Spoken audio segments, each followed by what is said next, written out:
कि गायत्री मंत्र के जप करते समय किन बातों का सूक्ष्म तरीके से ख्याल रखा जाए, और दूसरा गायत्री मंत्र जप करने से आखिर होता क्या है। तो आइए इसे बड़े विस्तार से समझते हैं। देखिए, अब तक मैंने जो भी गायत्री मंत्र पे वीडियो बनाया है वो सभी मनोवैज्ञानिक विश्लेषण पर केंद्रित है, और सच्चाई तो यह है कि आप आज जो कुछ भी है अपने जीवन में, अच्छा या बुरा, अपने मन और मस्तिष्क के बदौलत ही है। यानी कि आपका मन, आपका मस्तिष्क ही आपका संसार है, आपका ईश्वर है। यदि आपका मन और आपका मस्तिष्क दोनों विकृत है, या कहें तो आपका मन विकृत है, तो ईश्वर जैसी, परमात्मा जैसी कोई चीज आपके लिए एग्जिस्ट नहीं करता। ये सारी चीजें आपके मन पे ही निर्भर है। इसीलिए मैं गायत्री मंत्र के मनोवैज्ञानिक विश्लेषण पर ज्यादा बल देता हूं। और एक चीज आप जान लीजिए कि सनातन संस्कृति, सनातन धर्म में जो भी मंत्र, जो भी आचरण, जो भी उपासना की पद्धतियां बनाई गई, वो बड़े ही ऊंचे मनोवैज्ञानिक स्तर की पद्धतियां हैं, और इसका डायरेक्ट कनेक्शन आपके मनोविज्ञान से है। उदाहरण के लिए वेस्ट में, पश्चिम में एक बुक लिखी गई जो कि पूरी तरह से वर्ल्ड में फेमस बुक है। उस बुक का नाम है the power of subconscious mind, अवचेतन मन की शक्ति, जिसके लेखक है डॉक्टर जोसेफ मर्फी। जब इस बुक को पढ़ेंगे और आपके पास गहरी अंतर्दृष्टि है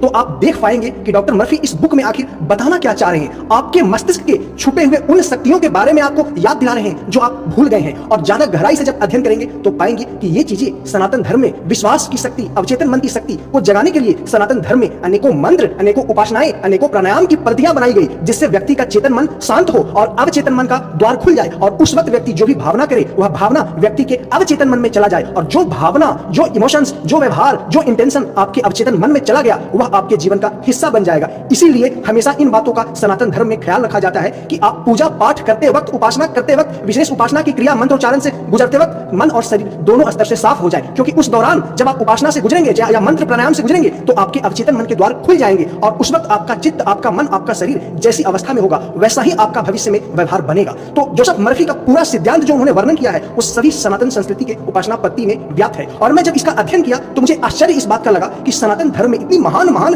पद्धतियां दिया गया है जिससे व्यक्ति अपने जीवन के परम ऊंचाई को छू सकता है, लेकिन व्यक्ति इसे बगैर किसी मनोवैज्ञानिक विश्लेषण के, बगैर किसी मनोवैज्ञानिक दृष्टिकोण के सिर्फ अंधविश्वास और बकवास का नाम दे लेते हैं। चलिए अब आइए समझते हैं गायत्री मंत्र के जप के वक्त किन सूक्ष्म बातों का ख्याल रखना चाहिए। पहली बात कि जब आप गायत्री मंत्र जप रहे हैं तो यहाँ आपका फोकस ऑफ अटेंशन, यानी कि आपको सेंस करने की जो क्षमता है आपके दिमाग में, आपके मन में, उसे जरा दो भाग में डिवाइड करना होगा। पहला भाग जो कि ऑटोनोमस है, स्वायत्त तरीके से होगा आपके अंदर, वो है मंत्र का उच्चारण करने की प्रक्रिया। और जब आप ऑटोनोमस तरीके से, या कहें तो प्रयत्न पूर्वक ऑटोनोमस तरीके से मंत्र का उच्चारण करेंगे तो मंत्र के उच्चारण के साथ साथ आपका दूसरा फोकस ऑफ अटेंशन ये होना चाहिए कि आपके मंत्र को उच्चारण करने से, गायत्री मंत्र का आपके द्वारा उच्चारण करने से मस्तिष्क में एक अलग लेवल की तरंगों का निर्माण शुरू होता है, और जब यह तरंगों का निर्माण शुरू होता है तो आप पाएंगे कि आपका मस्तिष्क, आपका मन केंद्रित होने लगा, आप एकाग्रचित होने लगे, आप शांत होने लगे। पुनः मैं दोहरा दूं, मंत्र के जप के साथ साथ आपका ध्यान, आपका सेंस, ध्यान शब्द से ज्यादा उचित होगा, आपके अंदर अनुभूति करने की क्षमता इस बात पे केंद्रित होना चाहिए कि मंत्रों उच्चारण के फलस्वरूप क्या स्टेट ऑफ फीलिंग्स,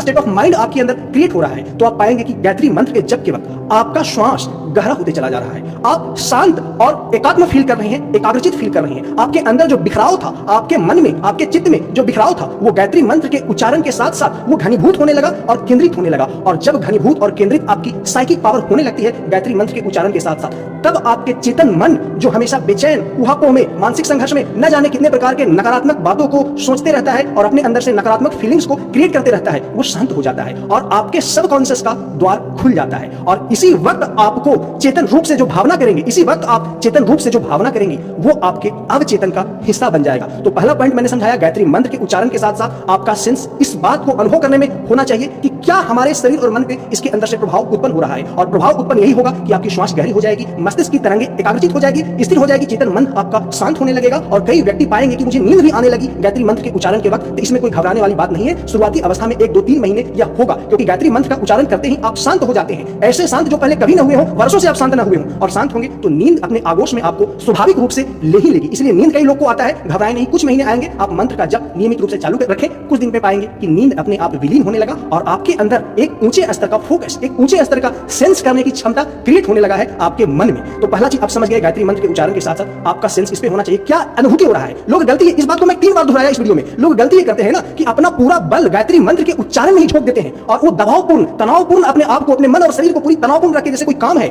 उच्चारण करते हैं, जिससे सारा उनका साइकिक पावर, सेंस पावर मंत्र के उच्चारण में ही लगा रह जाता है। वो उनका फोकस मंत्र के उच्चारण से उत्पन्न हुए मानसिक अवस्था को सेंस करने में नहीं लगा रहता। और महत्वपूर्ण बात यह है कि मंत्र उच्चारण के साथ साथ मंत्र उच्चारण से जो आपके अंदर अवस्था बन रही है, जैसे आपका मस्तिष्क केंद्रीकृत हो रहा है, मस्तिष्क मन एकाग्रचित हो रहा है, आपकी श्वासें गहरी हो रही है, आप स्थिर हो रहे हैं, आप घनीभूत हो रहे हैं, तो इसका सेंस करना, और जब ये सेंस होने लगे तब उस वक्त आप जो भी अपने जीवन में होना चाहते हैं उसकी कामना करें। क्योंकि गायत्री मंत्र के उच्चारण करते ही मैं पहले ही कहा कि आपका चेतन मस्तिष्क जो हमेशा बेचैन, पीड़ा, दुख में रहता है, नकारात्मक सोच में रहता है, वो स्थिर हो जाएगा और अवचेतन का द्वार खुल जाएगा। उस वक्त जो भावना करेंगे वो भावना आपके जीवन पे प्रभावी होगी, क्योंकि अवचेतन मन की शक्ति से बढ़ के कोई शक्ति नहीं है। और कहा जाता है कि ईश्वर ने मनुष्य को बना करके, अवचेतन मन को बना करके, मनुष्य के अवचेतन मन को बना करके भूल गया है, क्योंकि आपका ईश्वर आपके अवचेतन मन में ही है। इसलिए गायत्री मंत्र की जो शक्ति है वो आपके अवचेतन का द्वार खोलेगी, और जब अवचेतन का द्वार खुले उस वक्त जो भावनाएं, जो इमोशंस, जो चिंतन आप अपने मन में डालेंगे वो आपके व्यक्तित्व का हिस्सा बनेगा और आपके आगामी जीवन में सफलता और असफलता का निर्धारण करेगा। आशा करता हूं कि मेरी ये उच्च स्तरीय मनोवैज्ञानिक बातों को अच्छे से समझे होंगे। वीडियो को देखने के लिए धन्यवाद।